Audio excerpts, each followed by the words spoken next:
का जिम्मेदार कौन? आर्मी चीफ जस्टिस ने तहकीकात के लिए जुडिशल कमीशन बनाने का हुक्म दे दिया। 2 माह में रिपोर्ट पेश करने की हिदायत।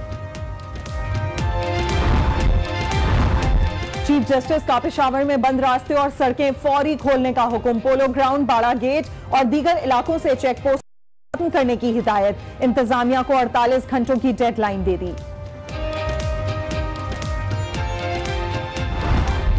जब तक ये इदारे इस किस्म के काम करेंगे, जिसकी एक मिसाल आज आपके सामने है, तो मुल्क नहीं चल सकता।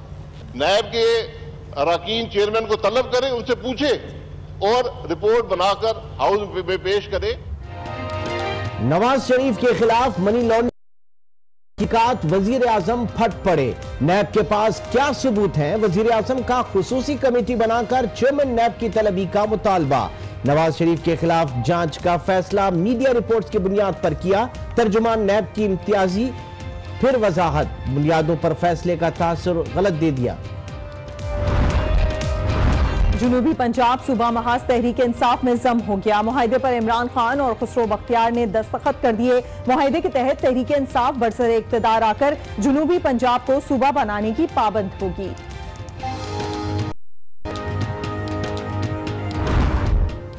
आपको पता चल जाएगा कि ये जो खलाई मखलूक की बात कर रहे हैं वो किधर एक्टिव थी, और आपको ये भी पता चल जाएगा कि पाकिस्तान की पॉलिटिक्स में एक जायंट थे, वो केस करते हैं, कोई पाकिस्तान की अदलिया उनका केस नहीं सुनती, क्योंकि लाडले के ऊपर केस था, क्योंकि लाडले ने डिस्क्वालीफाई हो जाना था।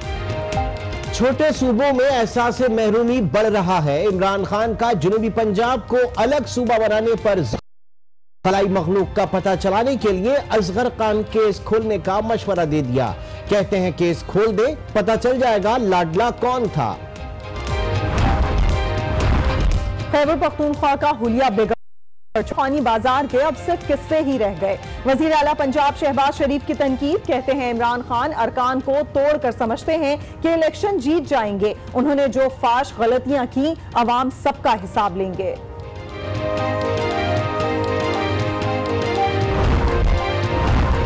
सुप्रीम कोर्ट ने शरीफ फैमिली के रेफरेंसेस का ट्रायल मुकम्मल करने की डेडलाइन में तौसी के लिए जज मोहम्मद बशीर की दरखास्त मंजूर कर ली। एहतसाब अदालत को 9 जून तक रेफरेंसेस मुकम्मल करने की हिदायत।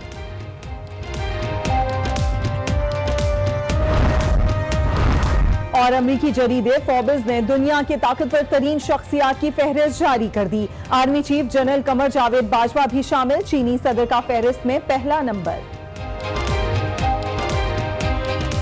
मैं हूं इमरान सुल्तान और मैं हूं सादिया ख्वास। बुलेटिन का आगाज करेंगे इस अहम खबर के साथ। चीफ जस्टिस ऑफ पाकिस्तान ने साने आर्मी पब्लिक स्कूल की तहकीकात के लिए जुडिशल कमीशन बनाने का हुक्म दे दिया है। जस्टिस साकिब निसार का कहना है कि 2 माह के अंदर तहकीकात करके रिपोर्ट दी जाए और जिम्मेदारों को सामने लाया जाए। इस हवाले से मजीद तफसीलात जानते हैं पेशावर से नुमाइंदा आज न्यूज शहाबुद्दीन से। जी शहाबुद्दीन, अपडेट कीजिएगा। इमरान सुल्तान, ये चीफ जस्टिस ऑफ पाकिस्तान इस वक्त पेशावर में मौजूद है और 3 रोजा दौरे पर पेशावर आ चुके हैं। आज जो ही वो पेशावर पहुंच गए तो डायरेक्ट ज़हनी अमराज के अस्पताल चले गए। वहां पर अस्पताल की हालत देखकर उसने उस पर बरहमी का इजहार किया और इसने खुद नाक़िस इंतजामात को तस्लीम करते हुए चीफ जस्टिस को आगाह किया कि निहायत ही नाक़िस इंतजामात है। वहां पर उसने चीफ सेक्रेटरी को और फिर वज़ीर आला खैबर पख्तूनख्वा परवेज़ खटक भी तलब किया और उनसे मालूम किया कि यहाँ के हालात निहायत ही खराब है। जो चीफ मिनिस्टर ने कहा कि ज़हनी अमराज के लिए नया अस्पताल बाद चीफ जस्टिस ने पेशावर सेंट्रल जेल का भी दौरा किया और वहां पर खसूसन खवातीन का जो ब्लॉक है उसके हालत जार को देखकर उन्होंने चीफ मिनिस्टर के साथ बात की और उस जेल खाना जात IG जेल खाना जात के उस इंतजाम पर बरहमी का इजहार किया। इसके साथ ही आर्मी पब्लिक स्कूल के साने पर उन्होंने जुडिशल कमीशन बनाने के अहकाम जारी किए और 2 माह में उनसे रिपोर्ट तलब कर दिया और उसने वाज़ेह अहकाम जारी किए कि जो मुल्ज़िमान है वो सामने लाए जाएं। इस तरह साफ पानी के केस के समाअत हुई यहाँ पे सुप्रीम कोर्ट रजिस्ट्री में और उन्होंने कहा कि जो सुप्रीम कोर्ट CM हाउस और गवर्नर हाउस से जो नमूने लिए गए थे पानी के, उसके रिपोर्ट तो तसल्ली बख्श हैं, लेकिन दूसरे इदारों के रिपोर्ट पर उसने आदम एतमाद का इजहार कर दिया। इसी तरह चीफ जस्टिस से एक अहम तमाम अहकाम जारी किए। पेशावर में जो नाके है पर कई नाकों को उसने 48 घंटों में खत्म करने के अहकाम भी जारी कर दिए। चीफ जस्टिस ऑफ पाकिस्तान ने सानेहा आर्मी पब्लिक स्कूल पेशावर की तहकीकात के लिए जुडिशल कमीशन बनाने का हुक्म दे दिया। हमें अपडेट कर रहे थे शहाबुद्दीन, आपका बहुत शुक्रिया। जुनूबी पंजाब सूबा महाज पीटीआई में जम हो गया। जुनूबी पंजाब सूबा महाज और तहरीक इंसाफ के दरमियान महाज के रहनुमा खुसरो बख्तियार ने दस्तखत किए हैं। इस मुआहदे के मुताबिक पीटीआई की हुकूमत आने के बाद 100 दिन के अंदर अंदर सूबा जुनूबी पंजाब के कयाम का वादा पूरा और वसाइल की मुनसिफाना तकसीम को यकीनी बनाया जाएगा। खुसरो बख्तियार कहते हैं कि नए सूबे से पाकिस्तान मजबूत होगा। जुनूबी पंजाब में उनके आबा अजदाद सदियों से आबाद हैं। इमरान खान के जुनूबी पंजाब सूबा मशहूर का हिस्सा बनाया, आज वो तब्दीली के लिए मुत्तहिद हुए हैं। जनूबी पंजाब में जहां हम रहते हैं वहां पौने 800 साल से हम मुकीम हैं। वहां 20 पीढ़ियों की हमारी बुजुर्गों की कब्रें हैं। पाकिस्तान की फाक की नए पाकिस्तान की जो खालिक जमात होनी है अपने मंशूर का हिस्सा बनाया। पाकिस्तान की आवाम से जनूबी पंजाब सूबे के कयाम का वादा किया। पाकिस्तान में पहली दफा एक नया सूबा बनेगा, उससे पाकिस्तान की इकाइयों में तवाज़ुन और दर हकीकत पाकिस्तान एक मजबूत मुल्क के साथ साथ एक मजबूत कौम बन के उभरेगा। जो कई दफा रही जनूबी पंजाब का झंडा भी उठाया मगर उसकी हसूल के लिए कभी संजीदगी नहीं दिखाई। मुस्लिम लीग नून जो तख्त लाहौर पर बुर्जुमान रही, उन्होंने जनूबी पंजाब को तकसीम करने की कोशिशें रखी। चेयरमैन पाकिस्तान तहरीक इंसाफ इमरान खान है कि तमाम इकाइयां खुश हों तो विफाक मजबूत होता है। फेडरेशन के लिए जरूरी है कि इख्तियारात मुंतकिल किए जाएं। जनूबी पंजाब सूबे का क़याम तहरीक इंसाफ का मकसद होगा। फाटा को खैबर पख्तूनख्वा में जम कराएंगे। उनका मजीद कहना था कि खलाई मखलूक का पता चलाना है तो असगर खान केस खुलवा दें जो खुल गया है। गरीब मियां नवाज शरीफ को 35 लाख रुपए मिले, यह भी पता चल जाएगा कि लाडला कौन है। फेडरेशन तब मजबूत होती है जब फेडरेटिंग यूनिट्स खुश हो एक कौम का हिस्सा बनने। मैं इसलिए बिलीव करता हूं जनूबी पंजाब सूबे में कि ये जो बड़े यूनिट्स को करना बहुत मुश्किल है पाकिस्तान की फेडरेशन के लिए कि हम पावर डिवॉल्व करें, हम लोगों को इख्तियारात दें। जनूबी पंजाब का सूबा भी बनाना बड़ा इंपॉर्टेंट है। इसलिए हम ये कमिट करते हैं कि इंशाल्लाह ये हमारा कॉज होगा और फाटा का मर्जर पख्तूनख्वा के साथ उसको भी हम एक्सपर्टाइट करेंगे। और इसके साथ साथ मैं ऐड कर दूं, लोकल गवर्नमेंट सिस्टम लाना बड़ा इंपॉर्टेंट है। खलाई मखलूक का अगर पता चलवाना है तो सिर्फ असगर खान केस खोल दें जो खुल गया है। आपको पता चल जाएगा कि खलाई मखलूक ने कैसे पैसे दिए मेरान बैंक से लेके। आपको चल जाएगा मियां साहब को, गरीब मियां साहब को उन दिनों में 35 लाख रुपया मिला। और आपको ये भी पता चल जाएगा कि लाडला कौन था। नैब की जानिब से नवाज शरीफ पर रकम की भारत मनी लॉन्ड्रिंग का इल्जाम गले आने लगा। वजीर आजम शाहिद खाकान अब्बासी ने कौमी असम्बली के ऐवान से मामले की तहकीकात के लिए कमेटी बनाने की दरखास्त कर दी। उनका कहना था कि करारदाद के जरिए कमेटी बनाई जाए जो चेयरमैन नैब को तलब करके उनके इल्जाम से मुतालिक हकाइक की जांच करे। जब तक ये इदारे इस किस्म के काम करेंगे, एक मिसाल आज आपके सामने है, तो मुल्क नहीं चल सकता। नैब का इल्जाम उसके अपने गले पड़ गया। 4.9 अरब डॉलर भारत भेजने का नैब का इल्जाम संगीन सियासी मसला बन गया। पहले स्टेट बैंक इल्जाम को मुस्तरद किया, अब वजीर आजम ने भी मामला कौमी असम्बली में उठा दिया। कहा ऐवान नैब के इल्जाम की तहकीकात के लिए कमेटी बनाए, चेयरमैन नैब को कमेटी के रूबरू तलब किया जाए। रूल 244 के तहत एक स्पेशल कमेटी बनाई जाए जो, क्योंकि अभी 3 हफ्ते बाकी हैं, जो इस मामले को इन्वेस्टिगेट करे, नैब के अराकीन चेयरमैन को तलब करे, उनसे पूछे, रिपोर्ट बनाकर हाउस में पेश करे। शाहिद खाकान अब्बासी का कहना था कि नैब ऐवान को बताए कि उसके पास पैसा भारत भेजने के क्या सबूत हैं। इस किस्म की सोच रखने वाले इदारे और चेयरमैन होंगे तो नैब कैसे चलेगा। आपने ये इंफॉर्मेशन जो एक इदारे के हवाले से तलब की है, किसने आपको इख्तियार दिया, क्या आपके पास सबूत हैं, और वो कम से कम प्रामा फेशाई साबित करे कि उनके पास कोई ऐसी इंफॉर्मेशन है, कोई ऐसा रिकॉर्ड है, कोई ऐसा सबूत है वजीर आजम का दावा था कि माजी में नैब सियासतदानों को काबू करने के लिए बनाया गया था। एहतसाब कानून में तरमीम के लिए तैयार हैं।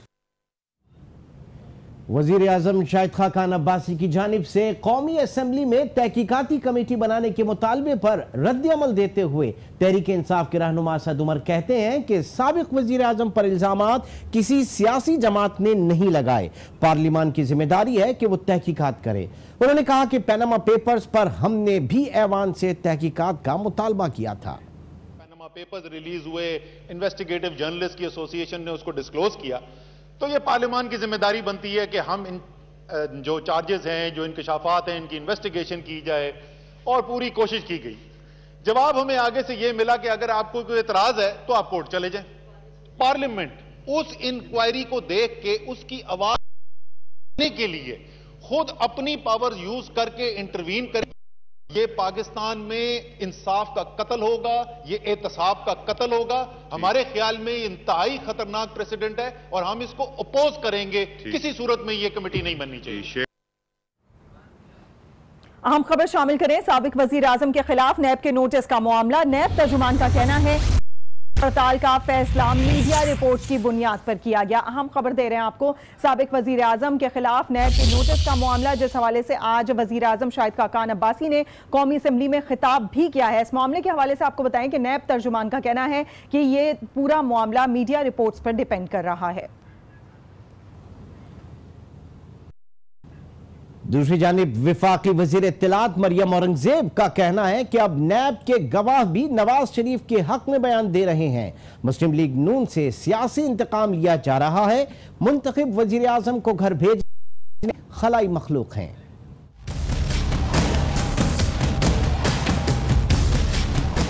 सर्विसेज अस्पताल लाहौर में वजीर दाखिला एहसन इकबाल की आयादत के बाद मीडिया से गुफ्तगू करते हुए मरियम औरंगजेब का कहना था कि कातिलाना हमले की जितनी मजम्मत की जाए कम है। ऐसे वाक़यात पर सियासत नहीं करनी चाहिए। असूलों का तायुन मिलकर कर लें, पार्लियामेंट के अंदर कर लें, सब मिलकर ये बात करें। एक पॉलिटिकल इंस्टीट्यूशनल रिस्पॉन्स और रिएक्शन इस बात के बाद आना चाहिए, इस इवेंट के बाद आना चाहिए कि कौन सी ऐसी चीज़ें हैं जिनके ऊपर हमें सियासत नहीं करनी चाहिए।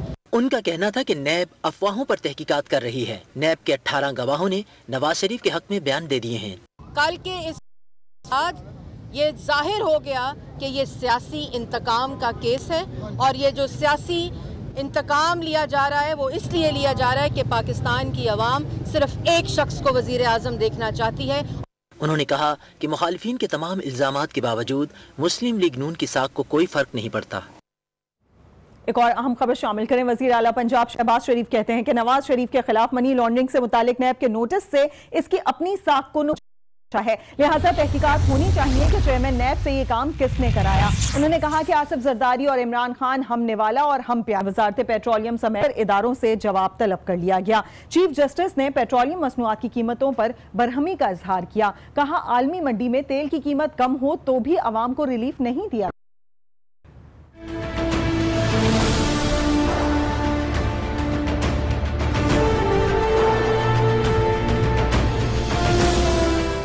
अवाम को कोई रिलीफ नहीं दिया जा रहा। आलमी मार्केट में कीमत कम हो तो हुकूमत टैक्स का बोझ लाद देती है।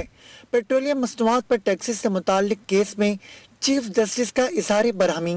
जस्टिस एजाजुल हसन ने पेट्रोलियम मसनूआत की आलमी और मुकामी कीमतों से मुताल्लिक वजाहत तलब की। एडिशनल अटॉर्नी जनरल ने खित्ते में सबसे कम कीमतें होने का मौक़िफ़ पेश किया। चीफ जस्टिस ने कहा कि कीमतों का मवाजना भारत से करें। पेट्रोलियम मसनूआत पर तमाम टैक्सेस का चार्ट पेश करें। एडिशनल अटॉर्नी जनरल ने बताया कि कस्टम ड्यूटी, लेवी और सेल्स टैक्स का इतलाक किया जाता है। 11.5% टैक्स लगता है। चीफ जस्टिस ने रिमार्क्स दिए कि पेट्रोलियम मसनूआत की कीमतों का फोरेंसिक ऑडिट करवाएंगे। सुप्रीम कोर्ट ने वजारत पेट्रोलियम समेत दीगर इदारों से तहरीरी जवाब तलब करते हुए समाअत 1 हफ्ते के लिए मुलतवी कर दी। और यहां आपको बताएं कि फोर्ब्स मैगजीन ने रवां साल के दुनिया की ताकतवर तरीन शख्सियात की फहरिस्त जारी कर दी। Army chief general Qamar Javed Bajwa और चीनी सदर समेत दीगर अहम शख्सियात भी इस फहरिस्त हिस्सा हैं।